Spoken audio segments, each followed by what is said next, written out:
in this game number 2. Well, true, but then again, in the previous game, it was kind of a really domination from the side of Team LCF. Especially they gave away error to Bruno, and sorry, Bruno to error. I just spoke the opposite. Never mind. And we have already seen that error plays the Bruno really well. His marksmen are really good. So I think they need to ban out the Bruno this time because LCF will be getting the first pick in this game, and they might even go in for a Bruno if it's not picked up.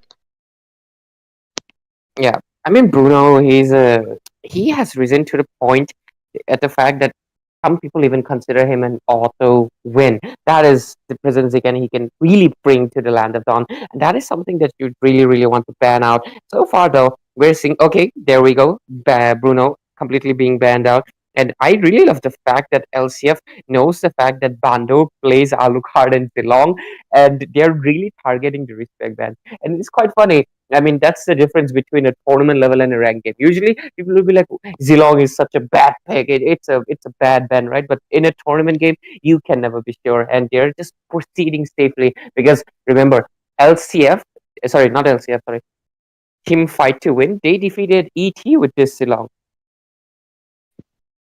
Well, true, they hard countered, especially the Fanny. So, I was really hoping that they might look to ban out the Alucard or the Mhm. Zilong, but that did not Indeed. happen. And with that, all six bans for the first phase are just set in. Fight to win, banning out the Fanny and Bruno, just like I mentioned before, and Hilda has also been banned out. And with that, LCF will be going in for a Vampire King Sicilian with his amazing damage and the infinite scaling and CC this guy has towards the late game. Yep, and I mean, you must be jolly right now because you really love this guy. I mean, I also like this guy, but obviously, I love someone even more. Like you can see her behind me, and she unfortunately is banned out by LCF themselves. But at the same time, they have picked up the Sicilian, which I really like the fact that they already have secured like almost the late game. I mean, he even is stronger from the mid game itself, especially his bad impact on the third or fourth stack.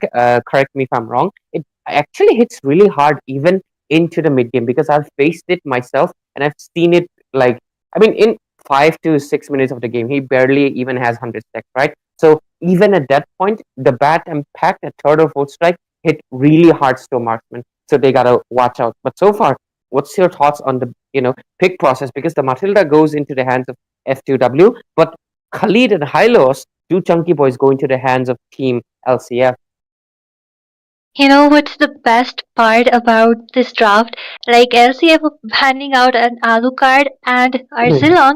So two of the heroes, like two of the slots for the meta heroes are right open for everyone to pick up. And that's why even if you go in for Matilda and that Katot Kacha comp, a time-in kind of composition, because Matilda will always be there for the disengages, but she, like, for the trade-off, just look at them picking up two of the early aggro heroes from the side of LCF with the Hylas and with the Khalid. Like, not to mention these people, especially if you go in for Suyo for the jungle who needs a snowball, then I think a Khalid and this Hylas combo it can work wonders because they can just invade in.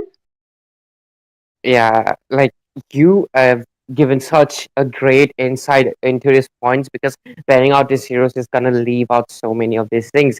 So far, I really thought that they would be going for that Eve, but they obviously did not go for it because this Khalid as well as this Hylos, they can easily climb into on top of Eve and they want to avoid that. So Lilia for more zoning out potential and survivability, I feel like it's a really good choice itself as well. So far, though, like I really like the bans of both of the teams. They're making sure they're choking down on every possibility. And look at that, they also ban out the Xborg, making sure that Hylos and as well as Khalid they do not get bursted down by the true damage that could be coming in. But there's the net into the play. But is it a little bit too much magic damage? Because look at that, 4 people on the side of fight to win. Well, Drew, too much magic damage from their side. And I really wanted to say this, like I said Okay. before, if they go in for a Suyu Ray, then this kind of team composition will work really well. And just look at LCF already, not wasting a single time, a single moment, and taking up the Suyu for the grab. And with that, I think, Joy is kind of a respect ban from the previous game because Lom Lom Oh, Mai indeed. absolutely slayed. he was literally half less than half HP, and yet he's just going in, grabbing those kills, zoning people away. So yeah, a really good respect ban incoming. But then again, what do you think? A Pain, I think he's a great pick here against Asuya. Yeah, especially considering the fact that Duel have the Matilda, it really means that Bane will be able to rotate at like not faster, but the similar pace of the Bane. So it is, in my opinion, very decent pick. At the same time, though, they're facing against a composition that has a lot of strong backlines because Granger and Sicilian, they're not going to be coming into your face, so they really have to watch out and make sure that Katokata is able to zone them out. Because, ladies and gentlemen, welcome to the Land of Dawn. This is the game number 2 of this best of 5 semifinal series, and this is gonna be really interesting because it's LCF versus Fight to Win. LCF already leading with 1 pointer, and let's see what they can really offer. I'm gonna be your caster Ray, and what is happening into the mid lane already? Luke quite low. But anyways, joining me would be the ever beautiful and that amazing voice Asuya herself, who's gonna be your play-by-play caster for this game. Well, I mean, true, having a Khalid is a boon because he can deal out a lot of damage in the early game. I mean, just look at him, even though he looks low, he will be just getting his passive, running away, just like that. But then again, why is there no one in the top lane? They're just trying to invade, just like I said. Just look at the stuns coming in from the side of Hylos, the Ring of Punishment, dealing out a lot of damage, and boom, healing up, but the full blood will be secured by Pain right there, and they are diving in more because, but just look at Loma Mike trying to sever the souls of people with his soul sever, but then again, it will be Peter grabbing that kill onto the enemy jungler, but Saboom looking really low, and 2 people again down from the side of Team LCF. Wait, too much engaged, but Peter will he be able to get the last hit, the bad impact on Beam, but no, they will just be retreating. Oh my god, like not even 1 minute and they just started the brawl right there, right? Exactly, and that is quite of an insane brawl. That is definitely something you'd see on Brawl that me and Asya like to play. But anyways, I feel like that was a little bit a true aggression on the hands of Team LCF because they're facing off against Matilda, who can provide the shield every few seconds, like I think 7 seconds. Okay, Matilda taken down quite low, but I think she'll be surviving. What I really pointed to out is that Sicilian, we've complimented him, but his damage is obviously not as compared to as Lilia into the early game. They should have been more precautious, and they have already lost out 3 kills into the hands of Team Fight to Win. But anyways, let's see. They're trying to make Dane use the retribution while Suyo gets the turtle, and they'll be able to succeed in it very successfully. Well, Scarecrow looking really low, and our what is that? So you're going in for the AOTG just used as a defensive maneuver to escape, and Lomlomai grabbing the first turtle onto the game. Things looking really good for the side of LCF right now because they were kind of behind with all those early game skills, but then again the goal lead almost equalized for them. But I think Luca might be checking that bush right there. Boom, just healing up, and much else will be happening right now. Yeah, like both of the roamers, they're poking each other a little bit too offensively, I believe.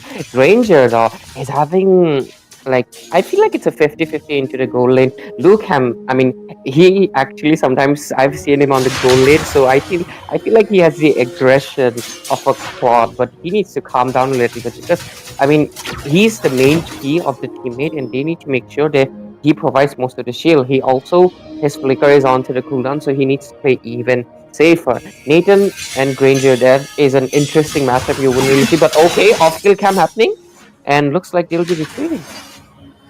Well, I did see them just, zoning away.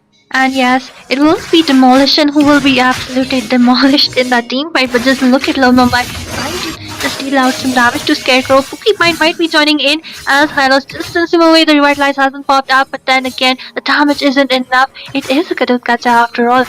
And I think the team might still be there because Lucam has also joined in. But yes, he's getting stunned. The Penguin class not really connecting onto anyone, but the Circling Eagle coming onto Lumbermine. Oh, it does have a lot of escape, but AOTG connecting onto 3 people.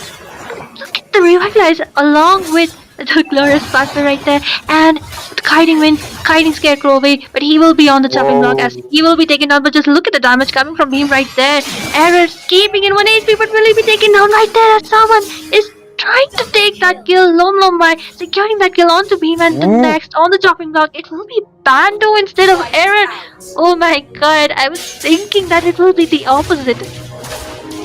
I really thought Nathan will be able to secure a double kill and, you know, even the odds out completely, but no, Granger's damage with the rockets, the Death Sonata really connecting in, was able to give him the kill that the team really required, and it was a full-on wipeout. And that is, LCF just turned his game completely 180 degrees as they're in the lead.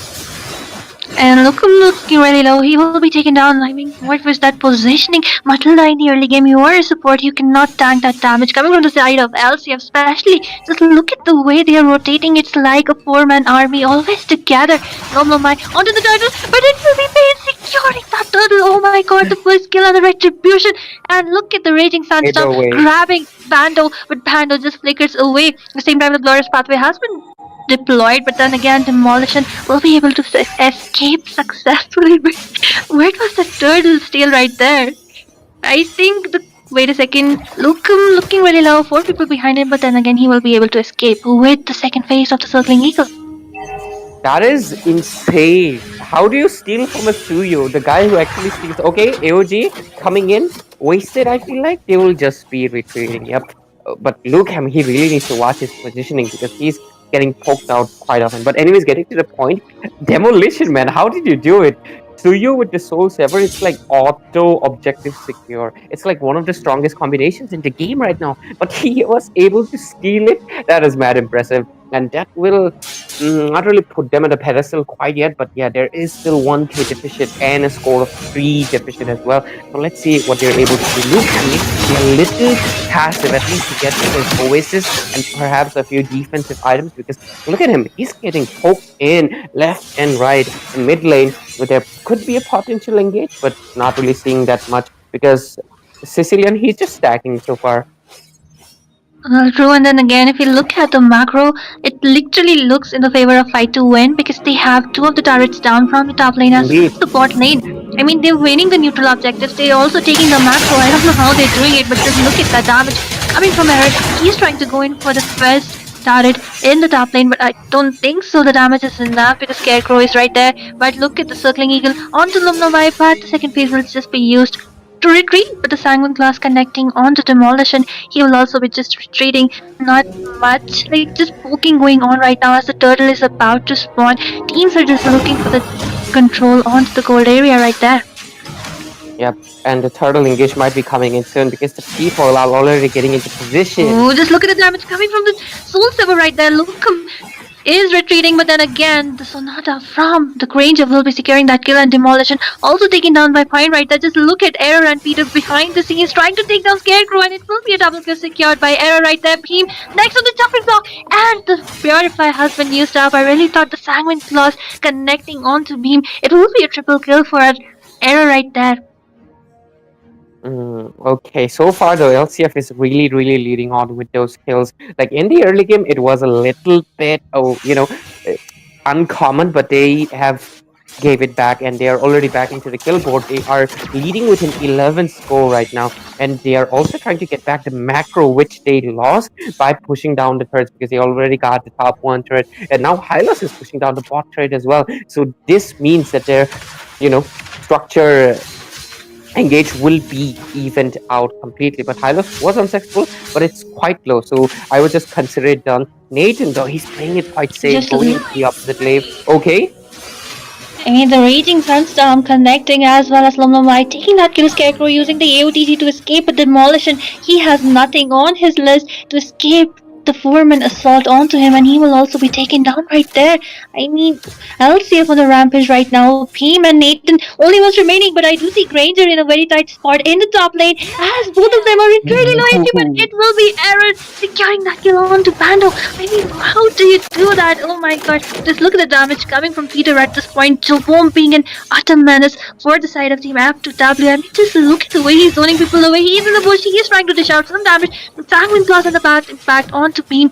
Beam is forced to use the magic shoes, but then again, the teams might look for another engage because right near the red buff, no one knows what's happening. Let's look at the damage coming from them, and it will be fine securing that kill onto Demolition. A very that move. Like, let your tank give the vision first, but then again, the zoning coming in from Peter, the revitalize from Pine, giving them the HP back. And I think this will be another turret secured in the hands of LCF right there. Yeah, team fight to win. They're fighting a little bit too hard. Like even into the top lane. I mean, I do respect the fact that Bando really wanted to take down Error and make a shutdown for his team because he's on a 401 right now. But like this is what Granger excels at, the range. He can just shoot his Death Sonata non-stop. And that is basically why he got taken down because he could not even reach Error into the map. And because of that, I feel like Nathan has to play a little bit safe because they have almost lost out the map out completely. It has turned blue. They have lost multiple of their turrets as the Lord will also get taken down. And right now, okay, Lutham just got his enchanted talisman, so he's quite behind. But at least the divine is coming in.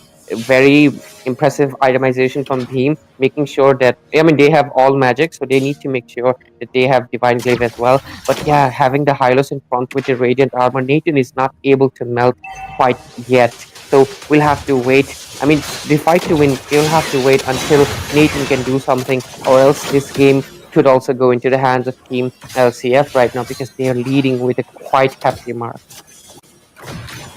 True, and just look at the Peter's zoning people away. The holy shield still exists, but then again, the beam is forced to use his ultimate right there again. And with that, the Lord marching down from the top lane, it will be a possible high engage. Meanwhile, Error in the bot lane trying to take down that one turret. The Lord's pathway has been deployed. The Lord also marching down. And just look at the raging sandstorm onto two people. Purify has been used along with the raging sandstorm right there. Okay. But Panda will be taking that kill onto Zubom because it was too much of an overextension. Demolishing Hylos right there. The HP, the overextension right there. I think this might be a throw because they should have waited out for Error. But Lomlomai jumping in. This is what Suyo specializes in. You need to be careful. But then again, look at the damage. And the Circling Eagle coming in. Bando will be securing that kill onto Peter. Meanwhile, Scarecrow just trying to clear up that lanes. But of course, Lomlomai does have a lot of damages. Lot of flickers. He'll be just moving away safely. And he might be looking to that engage onto Bando as he's right there near the red bar. And with that, I think this was a very, very bad decision, and it will be a killing spree for Bando. I mean, guys, you are letting Nathan farm at this point. That was a massively bad decision. They do have a 5k goal lead, but I'm not really sure because Bando just got a shut down as well as they secured 2 kills. Like this is where Nathan will start to shine because he's gonna get the IM spikes and Granger, he cannot survive it. He cannot buy the Wind of Nature. He can buy one defense, but would it be really okay? Top lane, what's happening? I think it will be demolished and being demolished right there. Like, first of all, it was our Hyros who went in, and of course, Error just followed up. He knows where to go, when to go. He is a pretty good marksman right there, but then again, the lane sync coming from the side of LCF being absolutely great. And Jabon going in again, the Fragment Claws connecting the damage onto Scarecrow will not be enough as the guiding wind will be just guiding them away. And I think they really need to, just sit up in their base right now. I don't think that they are in any position to contest for this Lord, because if they come out, like Lomlomai is always on his heels, trying to flicker to the backline, taking down Bando. Yep, and one good thing from the side of Team Fight to Win I really like is the fact that they have not lost their inhibitors quite yet. I mean, yes, it has taken down quite low, but it has not been taken down. So at the same time, look at it, into the top lane. Nathan is pushing into as much as possible, trying to put the pressure into the inhibitors, and that is really, really well done in their part. They want slight map control, but unfortunately, the Lord will be coming from the top lane, and their calculations were a little bit off, and this means their push will not succeed. And with that, this Lord will be marching down into their top lane, sorry, their bot lane as well. And let's see if they can really pull off a defense this time. If LCF plays it safe, I feel like they have the potential to end it because the turret is already quite taken down low. And I feel like Ruiz Peter is doing an excellent job and he already has the damage. So let's see. Well, through the segment class connecting on to really no one else, Lookham just manages to dash away the Lord marching down from the bot lane, and then again, look at the deadly catch zoning people away. At the same time, I think they might be able to defend this successfully because it will be the inhibitors which will be taking down the circling eagle coming in the second class, connecting on to three people along with the glorious pathway coming from high loss AOTG really not connecting on to anyone, but it will be one kill on to demolition, and just look at the damage the revitalize has also been popped up. The Scarecrow looking very low. He will be hit down, but then again, it will be Ever securing that kill. Bando just trades it off with another kill on to 45. A successful defense, but then again, you are naked. And look at the damage coming in from Bando, but what was that ultimate? He will be taken down as he's stunned down by Lomlomai, and Locum and Bhima are the only ones remaining. They are trying to take down Jabom, but they do not see the base, which is wide open for Lomlomai to take it down. Will he be able to secure the base? Yes, yes, Ah. absolutely. I mean, what was the diversion created right there by a Khalid? Team Fight to Win, they are living up to the name because they really fought a little bit too hard. I feel like they could have pulled off a defense and they could have, pushed the game a little bit longer. But I do understand you are facing against this Sicilian who is, the later it goes, the harder he is hitting. But I feel like Bando was doing an excellent job. And if Matilda gave him the backup, they could just use the circling eagle to dive into Sicilian and take him down. They really did not have to rush so much because we saw that, right? Bando used his entropy, dived onto top of Sicilian. He killed him, but at the cost of his life. And they lost out their major wave clear. And after that, Beam was also quite fixated into killing Jobom.